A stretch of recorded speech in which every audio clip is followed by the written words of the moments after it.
Olá, meu nome é Flávia da Costa Viana, sou juíza eleitoral em Curitiba e estou no programa Tribunal Eleitoral Jovem para trazer a vocês algumas noções a respeito do poder legislativo.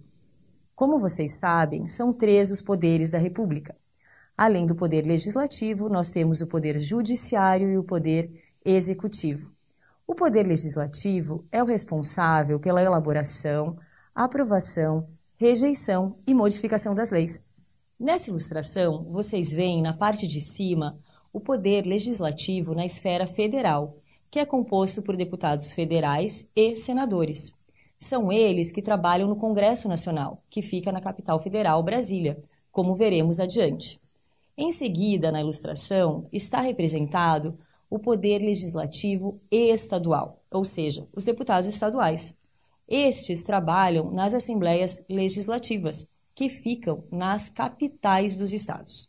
E na parte de baixo da ilustração estão os vereadores, que constituem o poder legislativo de cada município. E é pela esfera municipal que nós iniciaremos.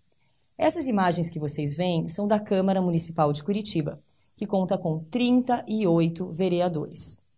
Vocês saberiam dizer quais são as atribuições dos vereadores? Nessa lista, há apenas uma alternativa errada. Vamos descobrir qual é? A. Os vereadores propõem, discutem e aprovam ou rejeitam os projetos das leis a serem aplicadas no município. B. Os vereadores representam o poder executivo municipal. C. Os vereadores fiscalizam a atuação do prefeito. A alternativa errada é a B, pois o poder executivo municipal é representado pelo prefeito. Passaremos agora à esfera estadual. Essas são fotos da Assembleia Legislativa do Paraná, que conta com 54 deputados. A Assembleia do nosso estado fica no Centro Cívico de Curitiba, nossa capital, entre o Palácio do Governo Estadual e o Palácio da Justiça. Vocês saberiam dizer quais são as atribuições dos deputados estaduais? Na lista há apenas uma alternativa incorreta. Vamos novamente descobrir qual é? A. Processar e julgar o presidente da República. B. Elaborar, discutir e aprovar ou rejeitar projetos de leis estaduais. C. Fiscalizar a administração no Estado, ou seja, a atuação do governador. A alternativa errada é a A, pois o presidente da República é julgado pelos senadores, após a autorização de 2/3 dos deputados federais. E com isso, passamos ao poder legislativo na esfera federal, que também tem como principal função a elaboração de leis.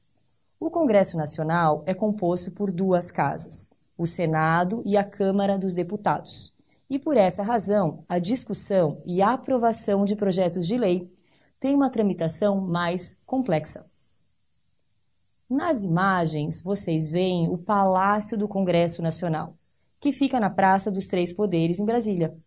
Também conhecido por Palácio Nereu Ramos, foi projetado pelo arquiteto Oscar Niemeyer e foi inaugurado no ano de 1960. À esquerda fica o Senado e à direita fica a Câmara dos Deputados. Notem que a semisfera do Senado é voltada para baixo e é menor, enquanto a semisfera da Câmara dos Deputados fica voltada para cima e é maior. O Senado Federal tem um número menor de representantes, são 81 senadores, enquanto a Câmara conta com 513 deputados. Cada estado tem o mesmo número de representantes no Senado Federal. São 3 senadores por estado, independentemente de seu tamanho ou de sua população. As imagens retratam a parte externa e a parte interna do Senado Federal. A imagem interna é do plenário do Senado. O plenário é o local onde os parlamentares se encontram para discussões e votações. A imagem que vocês veem agora é do plenário da Câmara dos Deputados.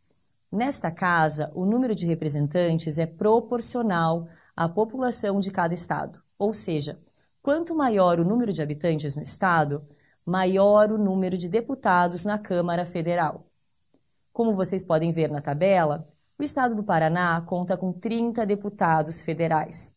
Já o estado do Acre, por exemplo, conta com 8 deputados federais, que é o número mínimo permitido por estado. O estado de São Paulo, que é o mais populoso, conta com 70 deputados federais, e esse é o número máximo permitido por estado. E o mandato dos membros do Poder Legislativo? Vocês saberiam dizer do que se trata e qual é a sua duração? O mandato é uma atribuição concedida pelo cidadão ao parlamentar, por meio do voto.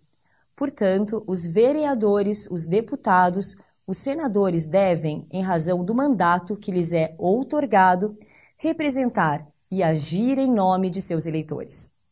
Quanto à duração do mandato, tanto os vereadores quanto os deputados estaduais e federais têm mandatos de 4 anos, podendo ser reeleitos. Já o mandato dos senadores é mais longo, é de 8 anos. Mas as eleições para o Senado acontecem de 4 em 4. Assim, a cada eleição, a Casa renova, de forma alternada, 1/3 e 2/3 de suas 81 cadeiras. E a questão é histórica. Na época do Império, o cargo do senador era vitalício.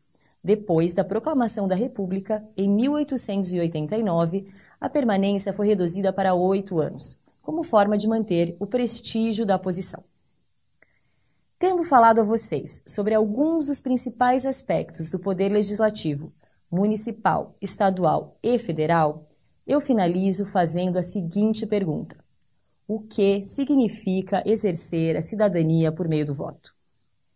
Exercer a cidadania por meio do voto não é apenas comparecer à sessão eleitoral na data da eleição.